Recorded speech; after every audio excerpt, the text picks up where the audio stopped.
Okay, so our next unit is health insurance and healthcare systems, which is a huge topic. I will do my best to do it justice and give you some good context. So the way I'm going to structure this lecture is just a little bit talking about how health insurance works. If you are a young college-age person, odds are pretty good that you may not know very much of this yet. So I'm going to give you a little bit of a primer on that. And then talk about the major types of health insurance in terms of who is sponsoring them. And then talk a little bit about why healthcare has gotten so expensive and what other types or approaches to healthcare systems might there be different from what we have in the United States. So how does health insurance work? And for the sake of this demonstration, I'm going to use the example of an employer-sponsored employee health plan. So most people who have health insurance in the United States, they have it through their employer, through their workplace. It's one of their benefits. So that's kind of the standard example I'm going to use. So from the patient or consumer end of things, you pay a monthly premium. Why they call it a premium instead of a membership fee or a bill, I have no idea, but insurance, it's often called a premium. That is the amount that you pay every single month to have a particular plan. Now, if it's sponsored by your employer, you as the employee pay part of that. So you can see here is a snapshot of part of my pay stub actually. And so you can see that every pay period, I pay about $123. So that's twice a month. I get paid twice a month. So I pay almost $250 a month toward my health insurance. But if you look at the employer contribution, you can see that the state of Wisconsin pays over $1,000 every pay period, so about $2,100 a month. So the total cost of my health insurance plan is about $2,350 per month, and my employer pays 10 times almost as much as I do toward that cost.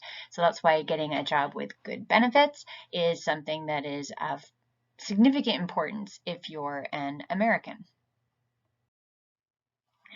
So once you have this health insurance plan, not everything is covered. So there are usually additional out-of-pocket costs, sometimes also referred to as cost sharing, and they fall in three main categories. So one is a copay or co-insurance. That is, in the case of a copay, it's a flat fee. Whenever I go in for a regular doctor's visit, I have to pay $20 or $25 at the time of service. If I go to the emergency room, I have to pay $50 at the time of service, something like that. Co-insurance is the same type of concept, except you're usually paying a percentage of the total cost of the visit rather than a flat fee.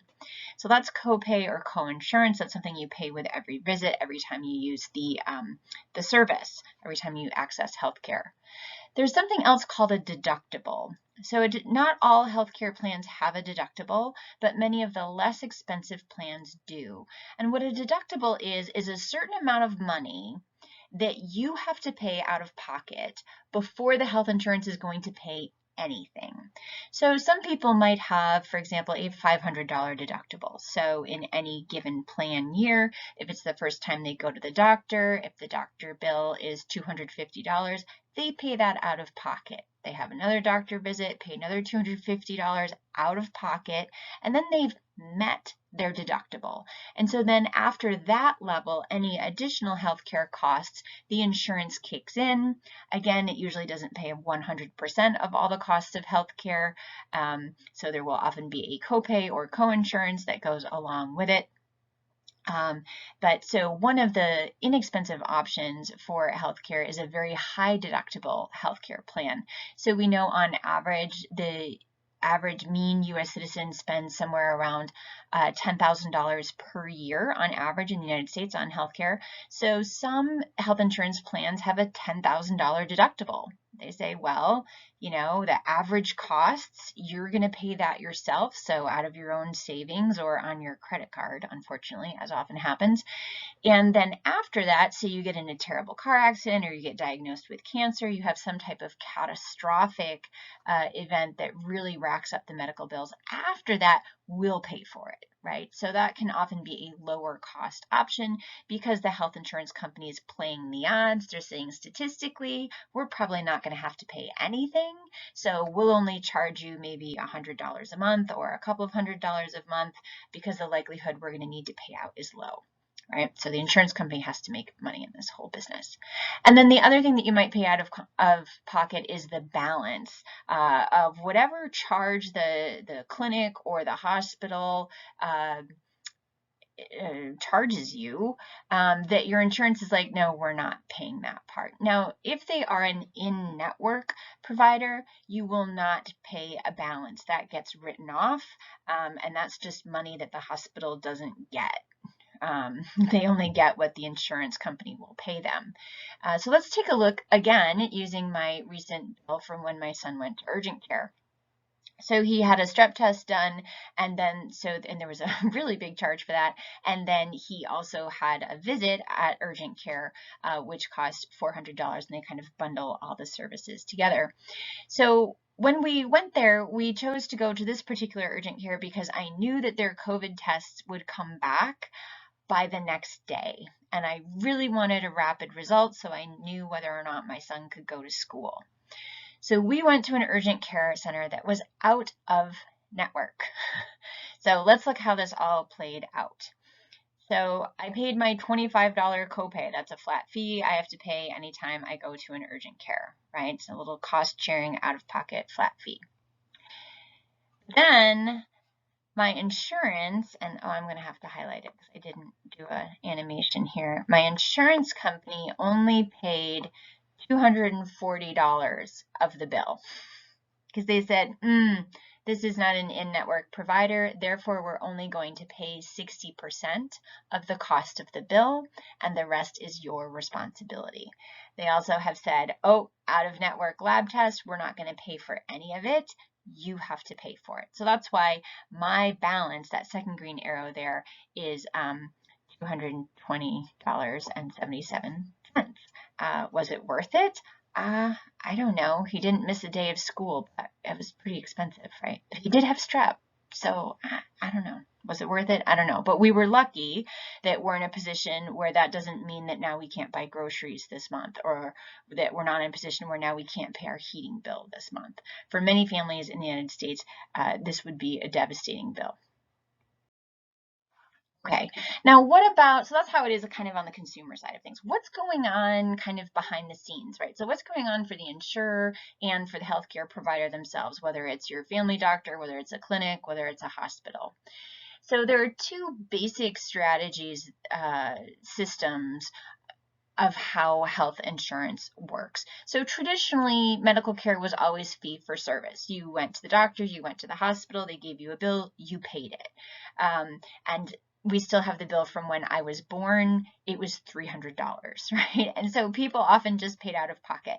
So when health insurance first started, primarily after World War II, it's kind of an interesting story, that fee-for-service model continued. So what happens is you go for a service and the place bills your insurance, and your insurance pays for whatever portion of it they will pay for, right, according to the plan. So that's exactly what my type of health insurance is. You can see that all happened, right? So the provider then is paid for every service they provide. So that's good. Everything is kind of, set up one-to-one. We pay you for what you do. So that's good. And it incentivizes really thorough and appropriate care. We're not going to skimp corners. We're going to be like, oh, sure, yeah, I'm happy to help you because I know I can bill your health insurance and they'll give me money for doing that service. It can also incentivize doing more services than are necessary. So if I were an unethical provider, I might say, and if business was slow for me, I might say, I'm a little bit worried about that sprained ankle. You should come back next week again for another appointment, right? And then your insurance would pay me again for another appointment. So it could be seen as a way to kind of incentivize kind of wasteful spending in a fee-for-service system. One of the ways that they've tried to kind of address that is through something called a PPO, or a preferred provider organization. This is what we're talking about when we talk about in-network. So the way this works is that the insurance company approaches a certain clinic and says, okay, we want you to be in our network. And if you're in our network, then your names will be given to all of our subscribers, all the patients who have our type of health insurance. They will be able to come and see you. You will be able to get that business. They will be more likely to come to you because you're a covered provider. But because you're going to be an in-network provider, we're going to pay you less. So we're going to give you a discounted rate instead of the full freight rate because you're in network. And so that's that kind of trade-off, which is why when then you go out of network, your health insurance is like, no, we're not paying the full bill, because they never pay the full bill. All right, so that's the fee-for-service plan. The other thing, which is kind of a newer, it kind of came around in the 1980s, Kaiser Permanente is known for doing this, and some other organizations as well, is a capitation-based system. So the HMOs were kind of the first of these. And so what capitation means is that the provider, the clinic, whomever, is paid a lump sum per patient, which is per capita, means per head. It comes from the Latin, to take care of them. And usually the amount is, some thousands of dollars. And it says, okay, if you have this many patients that are part of your panel that you're responsible for providing care for, we give you this much money because we give you so much per patient. And then the clinic or the hospital system, which is what it usually is, it's usually a large system, everything that the patient gets done is out of the hospital's own pocket then, right? Because they've already been paid up front, a lump sum, and then they just have to make it work. So what's nice about a system like that is it really incentivizes the healthcare system to do things to keep patients healthy. You don't want them to end up needing surgeries or expensive medicines or lots of doctor visits. You want to incentivize health, right? So that then your costs are going to be lower. So that's kind of a really exciting thing about the capitation model. The disadvantage, there's disadvantages to everything. The disadvantage, of course, is then you might skimp on services, right? Somebody might say, well, gosh, my abdominal pain still isn't getting better. I really think I need a CT scan. You might be like, well, no, I don't think. Let's just wait a little bit longer, right? Because that money is going to come out of the organization's pocket, so to speak. They're going to want to keep their costs down as much as possible because they're not going to get extra reimbursement for extra services. So those are the two kind of main ways we organize healthcare behind the scenes.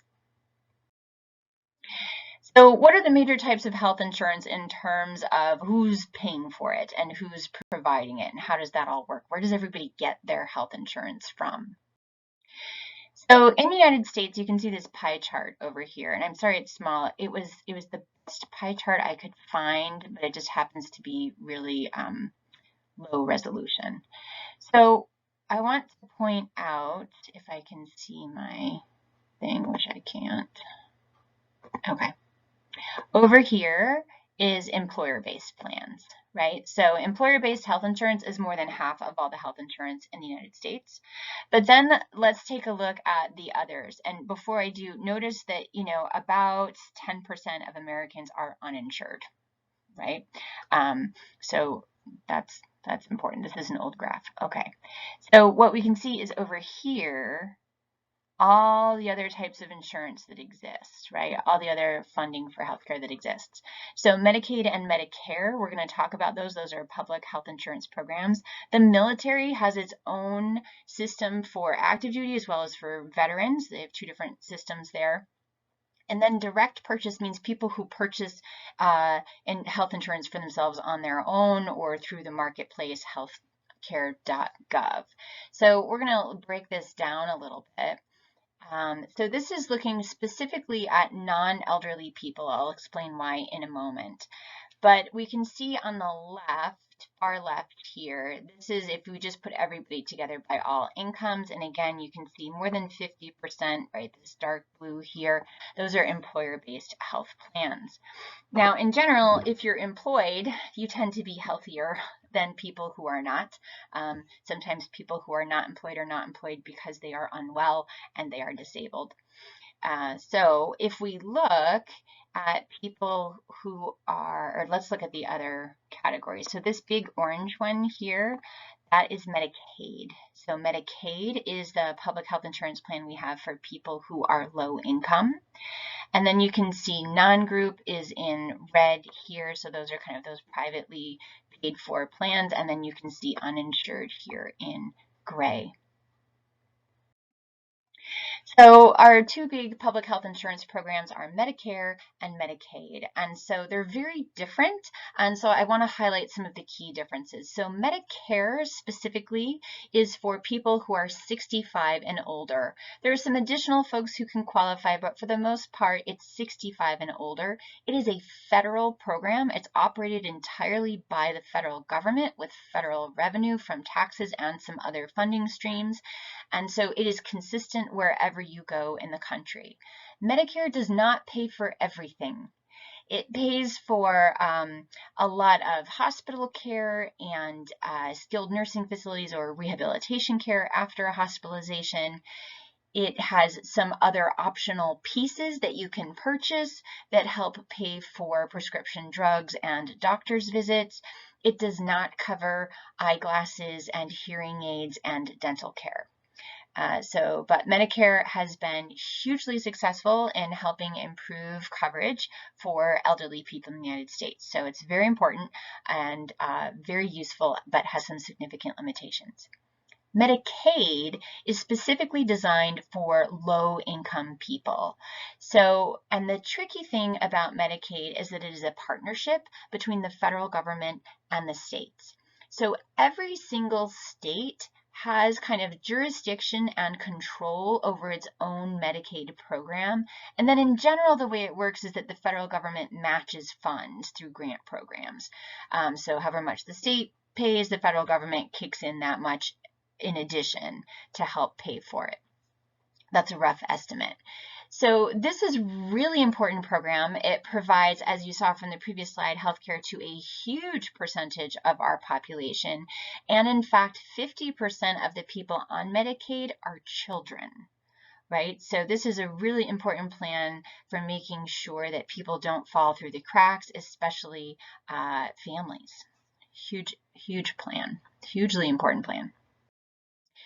So who can get Medicaid? So I mentioned that it varies from state to state. So let's just look at a little bit of an example. Oh, the other thing I should say about Medicaid is it is comprehensive. So it does cover hospital care and doctor's visits and prescription medications. It all gets covered because the assumption is you can't afford to pay for any of it yourself, right? So what are the income guidelines? So this is the federal poverty levels set for the current year that we are in. And what you can see is if you are a household of one, so if you're just a single person living by yourself, the federal poverty level is $12,880 per year, which equates to $1,073 per month. So the federal government has decided if you live on basically $1,000 or less per month, you are impoverished. And so then states can decide at what level of income will they allow you to qualify for your state Medicaid. In Wisconsin, is the federal poverty level. So here in Wisconsin, you need to be trying to live on $1,000 or less before you can get Medicaid. In Minnesota, however, a bit higher, right? So they've decided, well, gosh, that's nobody can live on that. How are you supposed to pay rent and buy groceries and pay your utilities and put gas in your car for that much money? And so they've raised it to a higher level. And the federal government has offered matching funds to allow them to do that. The state of Wisconsin has chosen not to accept those matching funds to do that. So, for example, I know a family, the father is an engineer, actually, but he was working for a small company and they didn't have a good health insurance plan that he was able to get through his employer. And they have a child with type 1 diabetes, which is a pretty expensive medical condition. And so he actually left his job and works part-time doing odd jobs uh, off the books so that their family could get Medicaid. So we've our system isn't working beautifully in all ways. We also do have a really awesome program in Wisconsin that I want to make sure you know about. And it's called Family Planning Only Services, or FPOS. If you live in Wisconsin, you're a U.S. citizen or have qualifying immigration status, you are of reproductive age, which is generally 15 to 45, and you make less than $3,200 a month, you can get on this plan, which will cover birth control, it will cover condoms, and it will cover any visits, tests, or treatment for sexually transmitted infections. So this is a great program. We didn't have it when I worked in New York State, and it was awful. It was so hard for our college students to afford birth control. Here in Wisconsin, this is an amazing program that you can get on, especially if you're maybe on your parents' health insurance, because the Affordable Care Act lets you stay on your parents' health insurance till you're 26. But maybe you don't want mom and dad to know that you're on birth control or that you're getting tested for chlamydia. You can get on this program. And so the website is there if you want to go ahead and apply. It's an excellent program.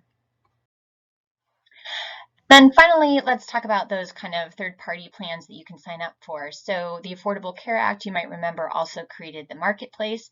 So this allowed for some market competition between healthcare plans. So there was no easy way for someone to kind of shop around for a health insurance plan before this was created, these kind of healthcare exchanges. And so this was kind of an attempt for a market-driven solution to the problem of individual healthcare plans being so expensive. And it has definitely helped. The other thing that the marketplace allows for is there are federal subsidies if you are lower income. So in that kind of like you make too much to qualify for Medicaid in your state, but not enough where you can actually afford health insurance. So the federal government has said that you shouldn't have to spend more than, it's like 9.5% of your income on health insurance, which is still a lot, but then they will help subsidize those plans for you, which is really awesome. Okay, so why is it all so expensive? Really good question, really complicated. I'm going to do my best. Healthcare costs are exploding. So what we can see in this graph is increasing in healthcare expenditure as a percent of GDP, which is gross domestic product, which is the whole amount of money that we spend per year in this country on everything. And you can see that it used to be less than 4% back in the 1920s when we didn't really have any medicines and couldn't do any surgeries anyway. And a hospital was really just a place to be warm and fed. So there wasn't much happening there. And then you see this huge explosion in costs from, the 1960s until now. It's now around 18% of our gross domestic product is spent on healthcare services. It's almost all spent on direct healthcare delivery. And the things we're going to talk about next. You might be curious, what's the budget for public health? The budget for public health is less than 3% of the total healthcare expenditures. Something to keep in mind. Maybe an opportunity there. All right, so where is all of this money going, right? Let's get an understanding of that. If you ask the health insurance companies, this is where they say all that money from your premiums is going. Now remember, most hospitals in this country are nonprofit. Also, most doctors' offices are nonprofit. If they're medical doctors' offices, they just want to be able to pay their staff and continue to operate. They don't have investors. Generally, they don't have, stockholders. They're not trying to make profit. They're just trying to work and make things go. So what you can see here is, of every healthcare dollar, right, that you spend in your premiums, about 20% of it goes for prescription drugs, so quite a bit. Another 20% goes for inpatient hospital care. Another 20% goes for outpatient hospital costs. You might be like, well, outpatient hospital costs, what's that? That's things like diagnostic services. So things like MRIs and CT scans and blood work often. It can also be outpatient procedures like having an endoscopy or a colonoscopy or a day surgery, right? So go and get a knee replacement and you go home later the same day. So that's outpatient. Then about 3% is emergency room costs, 12% is doctor visits, 6% is other outpatient care, so perhaps going to an audiologist or something like that. And then you can see that about 20% goes to the healthcare insurance company itself. So, and they've kind of broken down what all their different in-house costs are as a health insurance company, and they say that about 3 cents on average, or 3% on average, is going toward profit.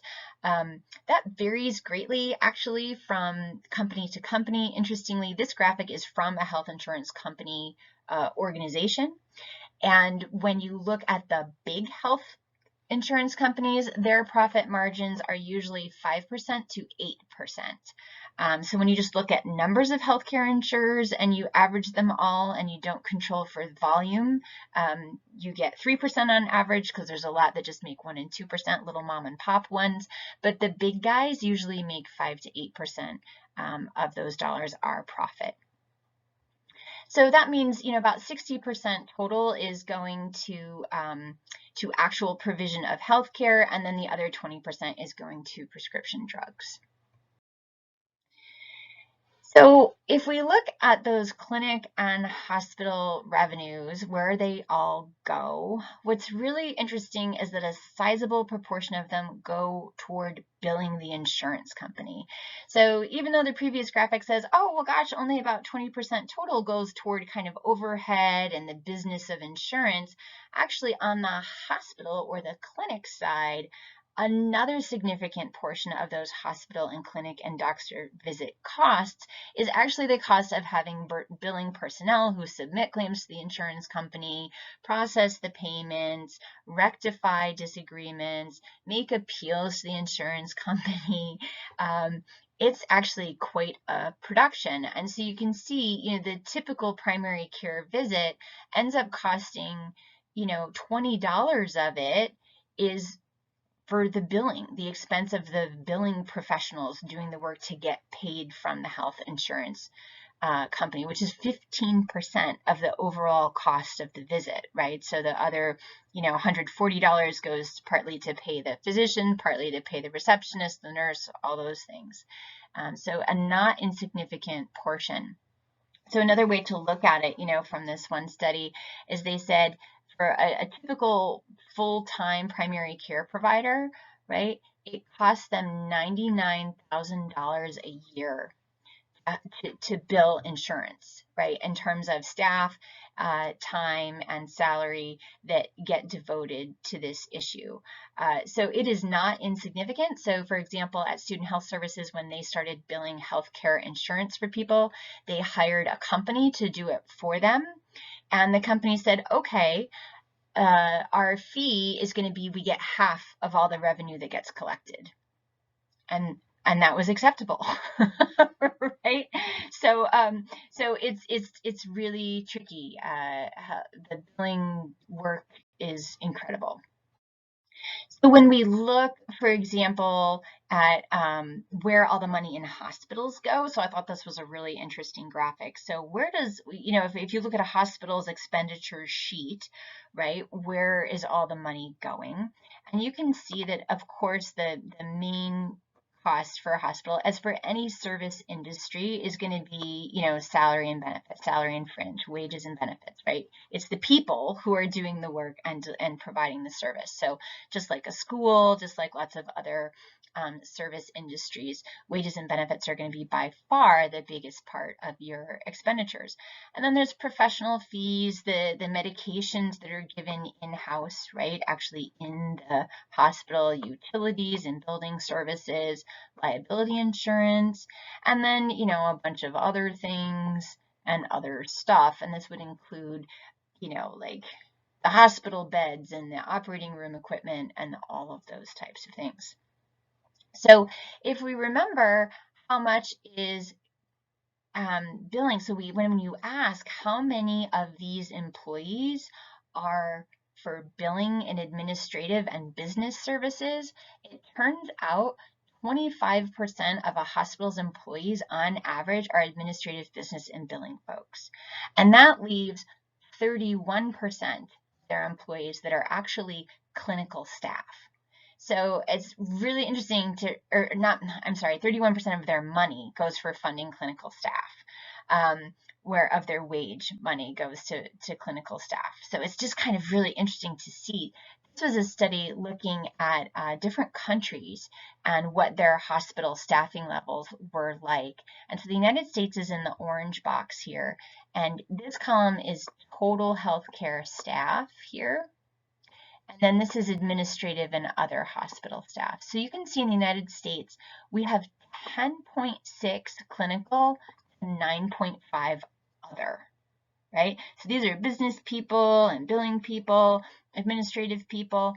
We have almost a 1-to-1 ratio in the United States, whereas you can look, every other country here has usually a 2-to-1 ratio or even higher. So we have a lot of administrative costs in the United States in our current healthcare system.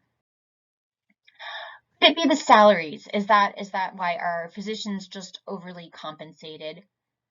Maybe. That could definitely be part of it. So the mean physician salary in the United States is $313,000 a year, but this kind of belies a huge spread. So gosh, I never made anywhere close to that. The mean salary for a primary care physician is now $240,000. Again, I never made anywhere close to that. But in the United Kingdom, for example, which is similar to us in many ways, and so a nice comparison country, their mean physician salary is $138, and their mean primary care physician salary is $120. So you can see those two numbers are much closer, and that's because in the United Kingdom, 2/3 of all of their healthcare workers are primary care physicians. So they are by far their predominant workforce, and they are less expensive. Whereas in the United States, we have a lot of specialists. We have way more specialists compared to every other country in terms of how we staff our physicians. Now, there is some rationale to say that perhaps our physicians should be paid a little bit more. One is that the average medical school debt in the United States, so the average medical student graduates with $240,000 in debt. So the tuition and living expenses that they had to take out loans to pay for medical school, and that then they're going to have to pay off over the next 10 to 20 years. And as you know, over the life of your loan, that it's not $240,000. It's probably going to end up being somewhere around $400,000 to $500,000 total that they end up paying back, depending on how quickly they pay off the loan and what their interest rates were. And interestingly, you can see that in the United Kingdom, the average medical school graduate has about half as much debt as the average U.S. graduate. Now, that's not to say that U.S. physicians deserve to be paid as highly as they are. The U.S. also uses a lot of PAs and NPs, however, so when you actually look at our healthcare workforce, we have proportionally fewer physicians overall, especially in primary care, and PAs and NPs, their mean salary is usually around $75,000, so we should actually be getting some savings there. One place that the money goes and that we need to be really aware of is that it goes toward really expensive stuff. So this is kind of a complicated graph. I'm going to have to put my glasses on. I'm going to show you a few things. So on the bottom axis is the percent of healthcare spending, okay? And then this is the cumulative total. So what we see here is that 50% of the population spends less than 10% of all of our healthcare dollars. Right, so this population down at the bottom, I don't think I said that correctly. Right, and you can see here the top 5% of people account for almost half of our healthcare expenditures. So the vast majority of people in the United States, even though we say, oh, the average healthcare expenditure per person is $10,000, the vast majority of people are spending far less than that, right? But then we have a small group of people that are spending far more than that. So we do have an outsized influence of very expensive care. So what are the things that are really expensive? Where is that money going? Very premature infants is one. Children with cancer. Adults with cancer, that can be really, really expensive. Cardiac disease, bypass surgeries, transplants, really bad car accident victims and other accident victims.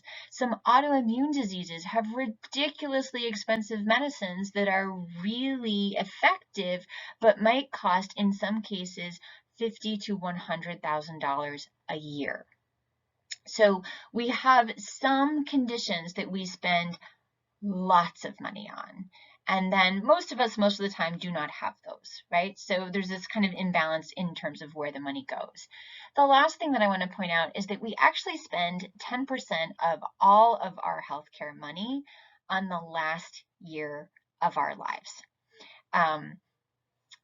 which is a lot, right? So that last year, as we are dying, we spend 10% of all our healthcare expenditures, right? Which is, it should be, if I'm 80, that's what percent of my life is that last year, 1 in 80. So not even 2% of my life, and we're spending 10% of our healthcare dollars on it. Right, so 10% of all healthcare spending goes towards end-of-life care. We in the United States have often had a very high expectation that the doctors will be able to fix it, and I'm going to fight it. I'm not a quitter. I'm going to survive this. And so oftentimes, especially in the United States, people are getting very intensive interventions that are often, if not most of the time, hopeless. Right, but they don't feel ready to, quote, give up, and so we give some really intense care. So what you can see here is an example of how care is spent differently at end of life. So hospice, we talked about before. Hospice is when you're like, oh, I have this terminal diagnosis, I am dying, I want to die in peace, I just want to focus on comfort, quality of life, spend time with my family and loved ones, listen to nice music, whatever it might be for my last days on earth. And you can see that the cost of that service per day, even if it's residential, is quite low. Makes sense? However, people who die in the hospital, right, that's a lot more expensive. And so we're usually spending about $6,000 a day on the last 1 to 3 days of their life because we're trying lots of medicines and interventions in the hospital. So it's really important to think about advanced directives. So advanced directives are things like a living will, a power of attorney for healthcare, a way for people to think about, when I reach the end of my life, how do I want that to go and where do I want it to be, right? And then what's really important is not only think about that, but then talk about it with your family. Make sure you have a plan, make sure you have it written down. So hopefully your grandparents and your parents have all done this work and have talked to you about it, about what they do and do not want if it is clear that they are nearing the end of their lives. Because unfortunately, even though the vast majority of people, when you ask them, they say, I want to die at home. I want to die peacefully at home, in my own bed, in my own home. You can see that although they may start there, right?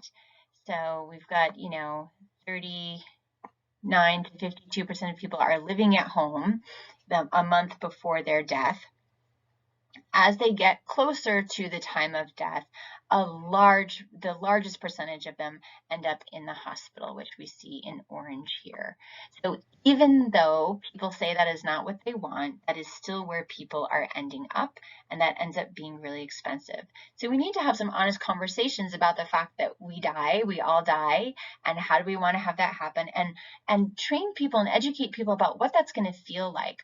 Oftentimes when family members bring a loved one to the hospital, it's because they're panicked and they don't know what to do.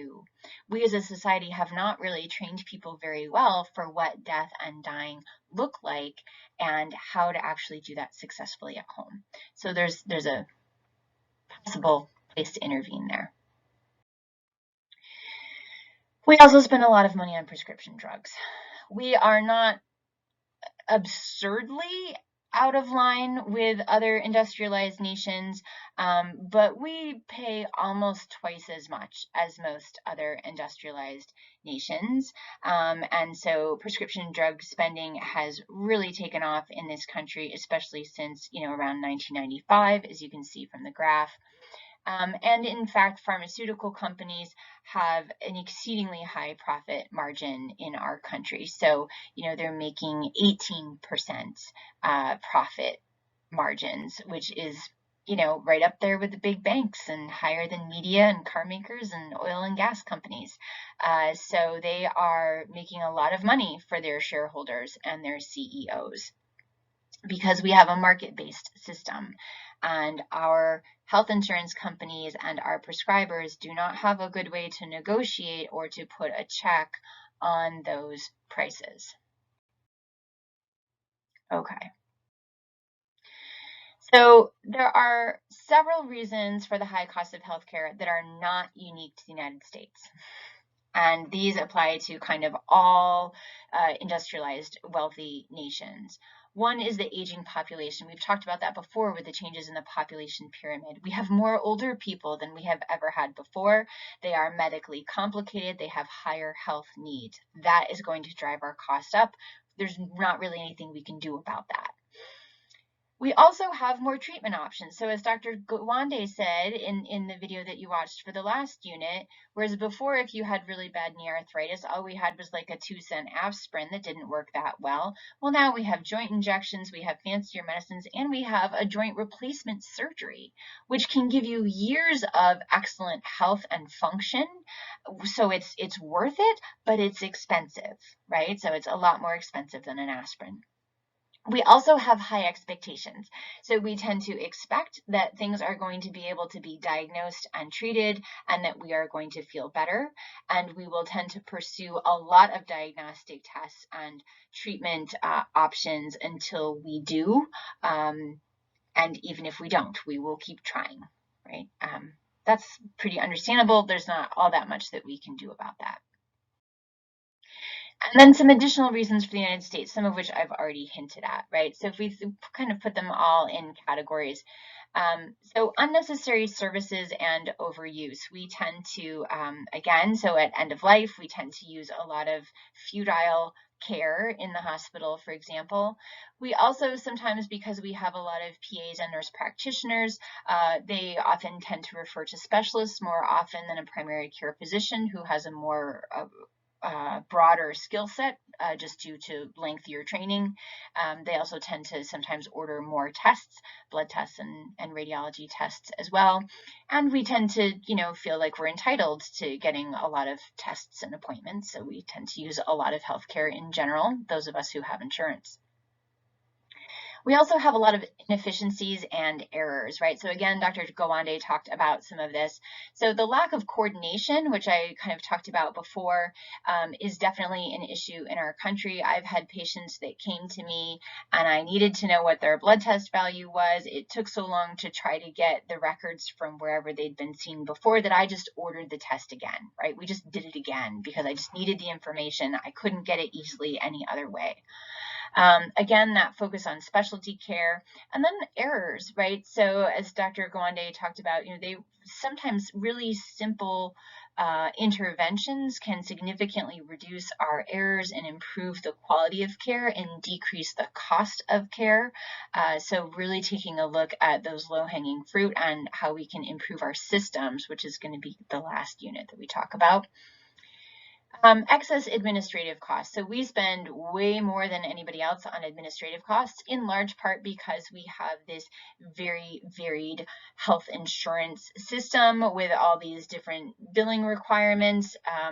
So a good colleague of mine who trained in Canada, actually for part of her medical training at their big academic medical center in Montreal there, in their billing office, they had 3 full-time staff. And then for her residency, she went to Boston Medical Center in Massachusetts, same sized hospital, same sized, academic medical center. And in their billing department, they had 300 staff, right? Because they're dealing with, you might think, oh, we only have maybe 10 major health insurance companies in the United States, which is largely true. But every individual employer negotiates its own specific health plan. So the fact that you have Aetna or Health Partners or Blue Cross Blue Shield means nothing in terms of the billing office. They have to track down your individual plan and negotiate with the insurance and get paid. It's different for everybody. So there's a lot of administrative costs in our current system. We also have high prices. So our physicians are higher priced than other physicians. Our drugs are definitely higher priced than in other countries, especially because we do not have that bargaining or negotiating power of what's called a single payer system, as you'll learn about more a little bit later. We also tend to charge higher prices because of a lot of bills that go unpaid. So we're all kind of subsidizing those bills that went unpaid in the higher prices that we are charged. We also, because we don't have a lot of capitation-based systems, we don't have a whole lot of preventative services. The Affordable Care Act has made some strides in that direction, saying that those things need to be covered by insurance. So, mammographies, pap smears, routine physicals, vaccinations, those types of things. Now, they didn't used to have to be covered by your health insurance. Now they do. But again, in a fee-for-service environment, which is what it still mainly is, there's no incentive really for anybody to keep you healthy. Nobody makes money if you are healthy. Everybody makes money if you're sick, right? So from the doctor to the hospital to the health insurance company, although the health insurance company wants to make sure they don't let you get too sick, and then they're just going to charge higher premiums if you do. So we don't have great incentive structures in general for prevention. And then fraud is not an insignificant part of the puzzle. When you have a highly complicated system, it is much easier for people to find little loopholes and ways to kind of get away with fraud. It's not as transparent. So a few comparisons between the United States and some other systems. If you look at healthcare expenditure, we spend more as a percentage of GDP, which is what's over here, than anybody on healthcare. We spend more than anybody as a percentage of our GDP. And because our GDP is so high, that ends up being, as measured in just total dollars, that ends up being even far greater than everybody else. So, again, we spend about $10,000 per person. Most of the industrialized nations spend $2,000 to $6,000 per person. Canada and Australia kind of come in second behind us, and most of Europe comes in third behind that. So we spend a lot more than other countries. This is the same thing, just looking at it in a different way. So this is your GDP. So this is a measure down here of how wealthy the country is considered to be. And this is our per capita expenditures. So the United States, we are quite a wealthy country, certainly not as wealthy as some others. But our healthcare expenditures are way beyond everybody else, even the wealthiest countries, for some of the reasons that we've already talked about, right? A lot of inefficiencies in our system. This is just another way of looking at it, right? So in this particular study, looking at some 2018 data, which is more recent than the previous graph, it looks like maybe we're up to almost $14,000 per person on average. Now remember, that's not equally distributed. Some people were spending millions, and some people were spending hundreds. But it is also more of our GDP than any other region. So is it working? So this graph is looking at 1970 to 2015, and it's looking at our healthcare expenditure per person, per capita, and life expectancy. So in 1970, the United States spent about $1,500 per person, and our life expectancy at that time was about 71. Follow this over time, and you can see we've made significant gains in life expectancy. We're now a little bit above 78, but look at our costs, right? And so this was, from several years ago. Still, this was only 2015, so they've continued to escalate beyond this, right? Now we're at about $14,000 per person, and our life expectancy is still about 78. If you compare us to other countries, right, you can see we spend far more even than Luxembourg, and they're pretty rich in Luxembourg, and they have a much better life expectancy. So our life expectancy is terrible. Look at how much lower it is than almost every other industrialized nation, and they are spending in general far less per person than we are in the United States. This is looking at child mortality. You say, well, maybe total life expectancy isn't the biggest thing. So you can also look at child mortality data. Again, this just goes through 2014. This is an older graph. It's hard to find some more recent stuff. Again, here's our expenditure, really, really high. And yet our child mortality is pretty much as high as Bahrain, Saudi Arabia, Russia. Our child mortality rate is higher than Cuba or Poland or Greece or Estonia or Belarus. So we're not doing very well in terms of child mortality either.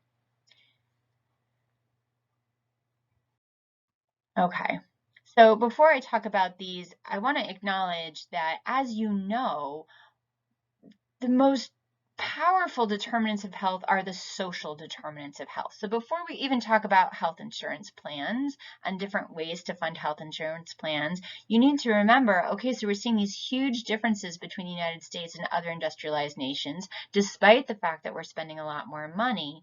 But remember, the social determinants of health, your environmental ecology in which you live, determines about half of your health or more.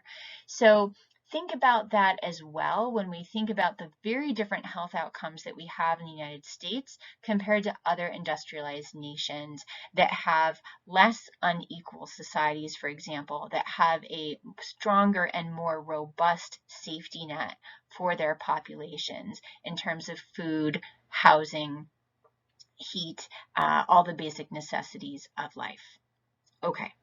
So let's talk about two countries that have national health plans, or what's often referred to as a single payer system. So in this case, it's the government is the health insurer for the vast majority of healthcare that's going to take place. That means that that single payer, that one company, that government has an incredible amount of bargaining power when dealing with pharmaceutical companies, when dealing with hospitals over pricing for x-rays and inpatient stays, when dealing with physicians, right? So when we see those lower physician salaries in other countries, part of that is because the person who has to pony up the money has a lot of bargaining power, as opposed to the United States, where they don't.